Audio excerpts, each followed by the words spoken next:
Bienvenidos nuevamente, bienvenidos en casa, espero que hayáis disfrutado del descanso. Y empezamos, Elena. ¿Qué nos puedes decir sobre la falta de conocimiento sobre los sectores públicos de la necesidad de controlar la parte de la disidencia? Bueno, vamos a devolvernos. ¿Qué es disidencia? Para empezar, yo no lo sé, ya me cuesta solo pronunciarlo. Disidencia, si lo cogemos como concepto como tal, es muchas cosas. Pero si hablamos de disidencia sexoafectiva o de género, es un concepto que al final es un concepto paraguas que incluye cualquier realidad que se salga de la norma endoalo cis-hetero, ¿no? Es decir, cualquier realidad que englobe todo aquello que excluye el sistema sexo-género. Lo que llamamos comúnmente el patriarcado. El sistema sexogénero es un sistema ordenado por el sistema patriarcal, efectivamente, pero todo aquello que se sale de esta norma... Entonces, hay dos maneras de entender esta disidencia. La puedes entender desde una perspectiva de una disidencia política activa que tú decides, ¿no? o que tú practicas o performas, y luego está la disidencia impuesta, y es cuando el sistema te excluye porque te entiende o te lee como una persona no normativa. Y entonces en esta exclusión es donde nacen todas estas realidades de discriminación y de desigualdad en el acceso a recursos y a derechos. Vale.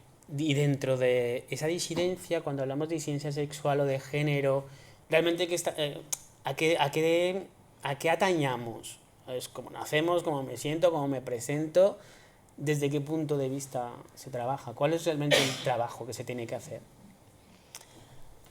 ¿Cuál es realmente el trabajo que se tiene que hacer? Yo, como te digo, no lo sé, no soy disidente, no soy nada de esto, pero igual, el cómo me presento y cómo me sienta, generalmente no es lo mismo que tengo en el DNI, en la partida de nacimiento, tengo que presentarlo de alguna manera, no coincide una cosa con la otra. ¿Esto tengo que trabajarlo como persona o no? Es que esta es mi duda, yo no sé lo que es. Me lo has definido, pero soy un niño de 5 años, no tengo ni idea. Cuando hablamos de disidencia, en realidad es todo el colectivo LGTBIQ+, está definido como disidencia de sexo y género. Y no solo el colectivo, sino cualquier otra persona que viva las relaciones afectivas, por ejemplo, desde un espacio no normativo, por ejemplo, desde las no monogamias, y cualquier otra realidad mucho más allá de lo que establece la norma. La norma establece que solo hay dos sexos que son asignados al nacer, que estos dos sexos se convierten, ¿no?, en dos roles de género y por tanto en dos posibles opciones de género, que además se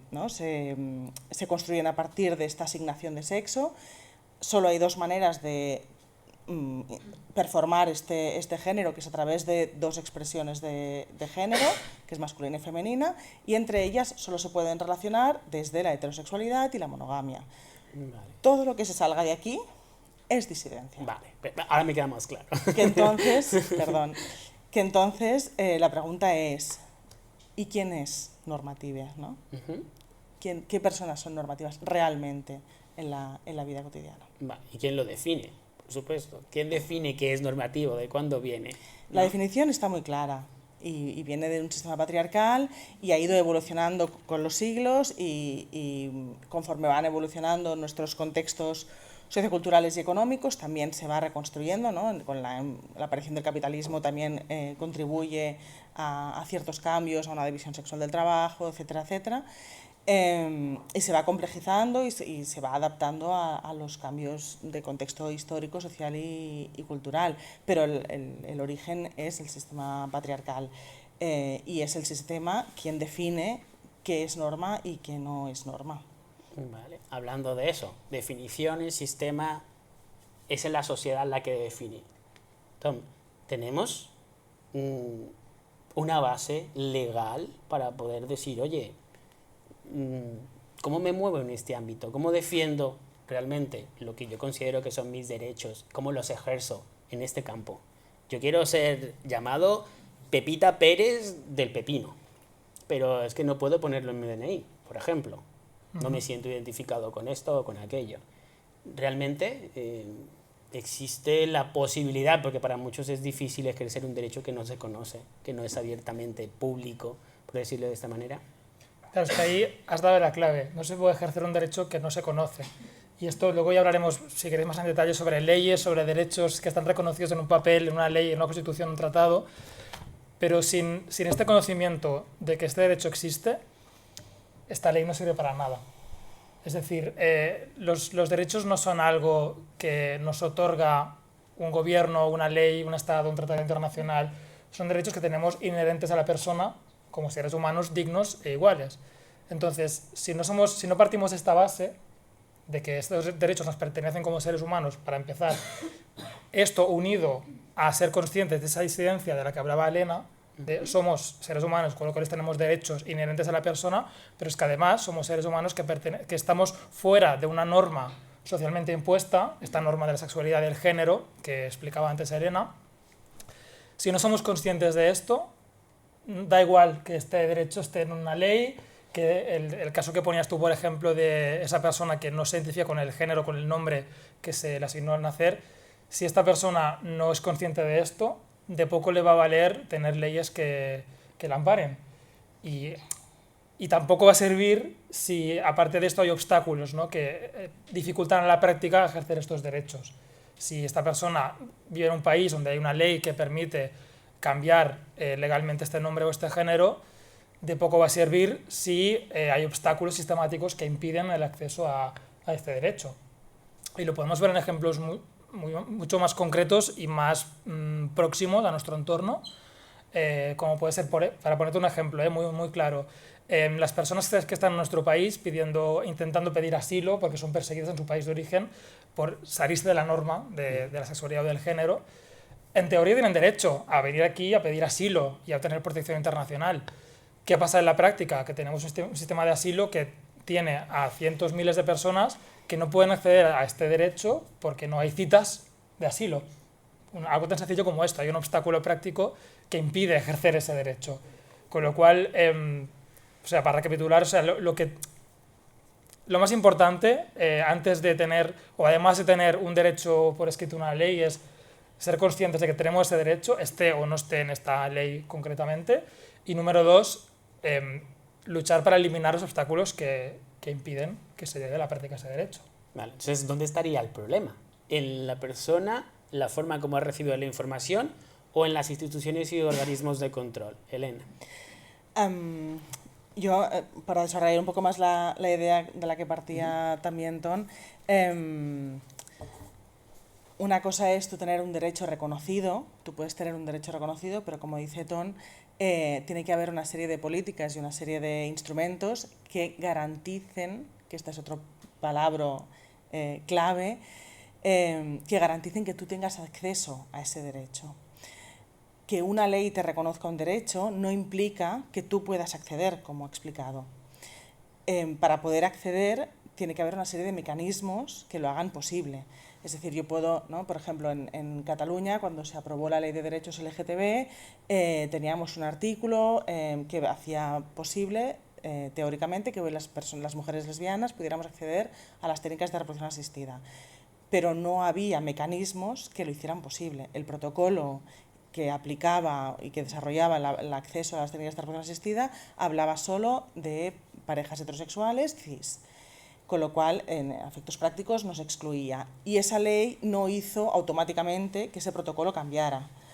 Entonces, allí es donde entra la política pública, que tiene que desarrollar todas estas herramientas y mecanismos que hagan posible que ese derecho que yo tengo reconocido esté garantizado, o al menos conste de mecanismos que ayuden a garantizarlo.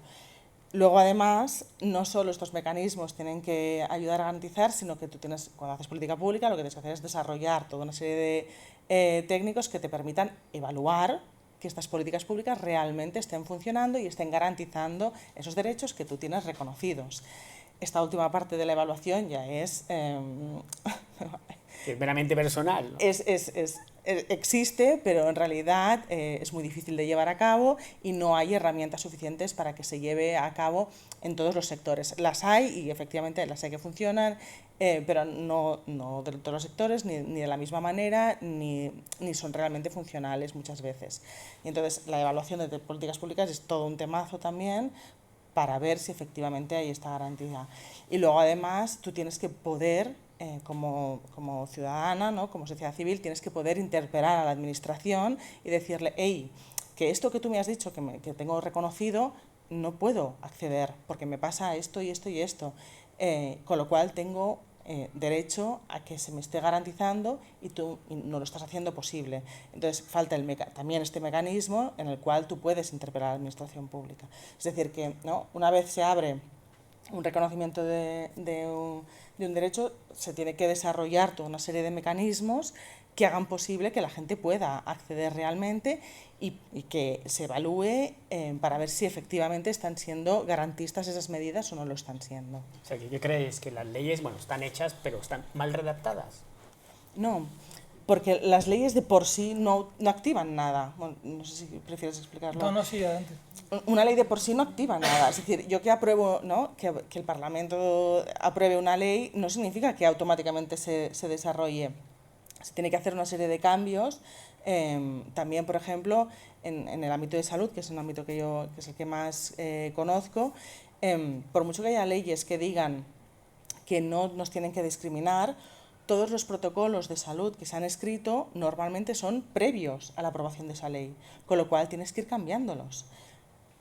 Porque esos protocolos pues, hablan de hombres y mujeres en formato binario, además con una mirada totalmente cis, obvian cualquier diversidad afectivo-sexual y tú todo eso tienes que cambiarlo para no discriminar, porque de facto están siendo discriminatorios por no incluir unas realidades.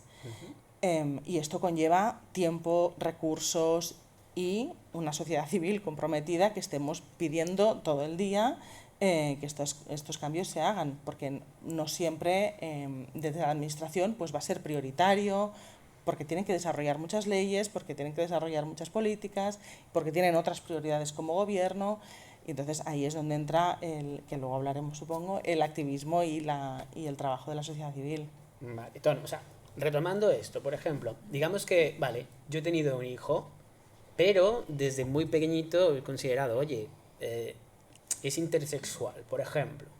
Desde el momento en que yo lo quiero registrar, si yo considero, que tengo derecho a llamar a esta persona X y no Y, y a los 15 años me dicen, no, es que yo quiero ser Y, tengo el derecho, porque tengo una ley que me dice que tengo derecho a llamarme como me dé la gana, pero hasta los 18, hasta los 15, hasta los 24, necesito que un psiquiatra me diga que puedo, que no puedo.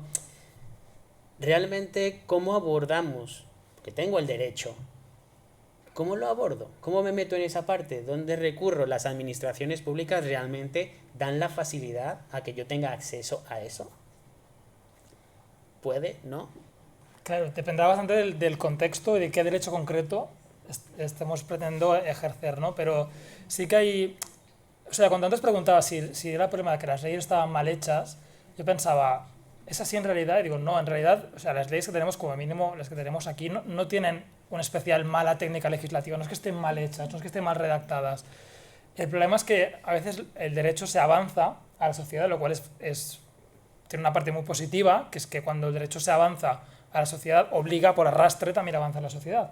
Pero en este impasse en que el derecho ha hecho esta avanzadilla y la sociedad, o buena parte de la sociedad, o las administraciones, o los gobiernos, o los jueces, están todavía por atrás, hay este decalage, ¿no? Entonces, para salvar esta distancia hace falta pues, una lucha muy cotidiana y muy constante. Entonces, una parte esencial de esta lucha, como decía antes, es ser consciente de estos derechos, ¿no? En este ejemplo que me ponías tú ahora, ¿no? de esta persona menor de edad que es trans y quiere ejercer sus derechos como persona trans, tú ya estabas planteando un escenario en que esta persona ya era consciente de sus derechos. Esto ya es un gran paso, porque en muchas ocasiones pues, no hay esta consciencia, no hay la consciencia de que incluso discriminaciones que pueda sufrir esta persona pues, no están bien, con lo cual tengo derecho a ejercer algo contra esta discriminación, ¿no? Entonces, recapitulando, o sea, no es solamente el tema de la ley que esté bien hecha o mal hecha, o incluso de los obstáculos que pueda poner la administración o el Estado para ejercerla, sino el tener esa conciencia de decir, no, yo este derecho lo tengo, lo quiero ejercer y soy consciente y hago visibles los obstáculos que me están impidiendo esto. ya solamente esto ya es un acto político Vale. que hace avanzar esos derechos, ¿no? Volviendo al ejemplo de este menor trans, solo el hecho de decirle a sus padres, yo no soy X, soy Y, y por lo tanto tengo derecho a que se me trate como tal, ya es un acto político que va a hacer avanzar estos derechos, ¿no? Que a lo mejor ya están reconocidos en la ley, pero que hay, como decía, este espacio entre lo que es la ley y cómo está funcionando la sociedad y sobre todo las administraciones y el poder público. Vale, porque aquí hay algo que muchas veces no entendemos. Voy a ponerlo más fácil. Ahora vamos a hacer elecciones. Yo tengo derecho al voto, porque me alejo muchísimo, ¿no? Ya de... Pero bueno, tengo derecho al voto. Ejercerlo es mi deber, ¿no? Por lo tanto, soy gay, tengo derecho a casarme, a tener hijos, a cambiarme de sexo si me da la gana. ¿Cómo ejerzo? ¿Cómo demuestro? Es mi deber hacer que ese derecho sea válido. ¿Cómo lo hago? Desde las administraciones tengo muchos peros, muchos contras. Yo ya he reconocido, soy consciente de que ese derecho existe. ¿Cómo ejerzo el deber? Porque es mi deber como ciudadano hacer que ese derecho sea válido. ¿Cómo lo hago? Elena. Yo no sé si te estoy siguiendo en la pregunta. Vale, porque lo he cambiado ya todo. Porque claro, nos estábamos metiendo mucho en el de, vale, solamente el colectivo gay me quiero cambiar de sexo, no, vale, esto no, fuera, para hacerlo más sencillo. El derecho al voto existe desde hace un montón de tiempo. Hombres y mujeres pueden votar. Ahora, tengo un derecho, pero supongo que también tengo el deber de ir a votar, ¿no? Si no, ¿cómo hago que ese derecho al voto sea válido? A ver, tú no, o sea... ¿Cómo consigo que un derecho y una ley sea válida y me sea buena? Derechos y deberes son cosas diferentes. Pero yo creo que tendrían Tony que ir igual de la te puede mano, explicarlo ¿no? mejor. Igual tú te refieres a un deber moral, imagino, o ético, que No, esto ya depende supongo de que no. los valores de cada uno. Claro, no, pero me Votarnos refiero un a que deber, era como te realmente. decía, yo tengo derecho a casarme, pero puedo ejercer o no ese derecho si me da la gana. Claro. Pero claro, si ha salido la ley, os podéis casar el domingo porque os casaremos gratis y demás, pero luego el domingo llega y no va nadie. Claro. Es decir, claro, tengo derecho a casarme. Vale, me lo han aprobado. Mucha gente dirá, a mí no me apetece casarme porque vivir en un libre ya me permite y me da un montón de beneficios que como casado a lo mejor tengo o no. Pero esto es un derecho, justamente, es poder decidir si tú quieres casarte o no. Ujú. Entonces, poniendo el ejemplo del matrimonio igualitario, que es el que mencionabas tú ahora, o sea, el derecho existía, o sea, lo que implicó el reconocimiento legal de este derecho es, vale, tú tienes, como eres igual de digno que una persona heterosexual o una persona que quiere casarse con una persona del género opuesto, tú puedes decidir igual que el resto de personas casarte o no. Ese sería el derecho, ¿no? Luego el deber al que te referías tú, que yo imagino que te referías como ese deber moral, ¿no? De ejercer los derechos para... No tanto como deber moral, es que me refiero que supongo que, claro, a las leyes les hacen un montón de modificaciones porque se dan cuenta que existen estos errores que decía Elena, ¿no? Un montón de trabas que dejan tanto a la familia como a la persona por fuera y no puede ejercer. No es tan sencillo, modificar una ley y menos en un contexto español. Pero bueno. Pero era más o menos por ahí por donde iba. Me No. refiero a cómo hago para que sea válido y que sea tangible. Porque todo eso se está hace- en el papel. Eso se hace a través de la política pública. Es decir, vuelvo, la ley de por sí no es un papel. Y ya está. Y es un papel depositado que obliga a un gobierno determinado a desarrollar esa ley. Pero esa ley de por sí no solo está reconociendo una serie de realidades y una serie de normas. Pero para que se puedan desarrollar, ¿no? Tiene que haber toda una serie de políticas que vengan después. Me está ocurriendo, por ejemplo, en el caso, por ejemplo, del derecho al aborto, que era como un caso muy claro. Hasta hace muy poquito, en España, para poder acceder al aborto, tenías 3 días de reflexión obligatorios, que tenías que estar 3 días pensando en tu caso como que no lo habías pensado suficiente ya. Esto hubo una ley que se modificó. Para modificar esto, tuvieron que hacer toda una serie de indicaciones a todas aquellas instituciones que estaban, organizaciones, etcétera, que estaban desarrollando esa norma, cambiar todos los documentos, cambiar un montón de cosas, y eso a veces lleva un tiempo, a veces no es automático. En cambio, sí que el acceso al derecho es casi automático, te dice que a partir de tal día tú tienes que poder acceder a esa... Por eso muchas veces cuando se aprueba una ley te dicen tienes tanto tiempo para poder adaptarte, ¿no? En el ámbito del comercio, por ejemplo, es como muy claro, tienes tanto tiempo para poder adaptarte, porque tienes que adaptar, ¿no? Como cuando la ley del tabaco, por ejemplo, tenías que adaptar, hubo unos años que hubo que adaptar los espacios para tener espacios de no fumadores y de fumadores. Entonces te dieron un tiempo y un espacio en el cual poder hacer todo esto. A veces tienes ese tiempo y a veces no lo tienes y tienes que desarrollarla, pero al final es una cuestión de voluntad política que eso se desarrolle o no.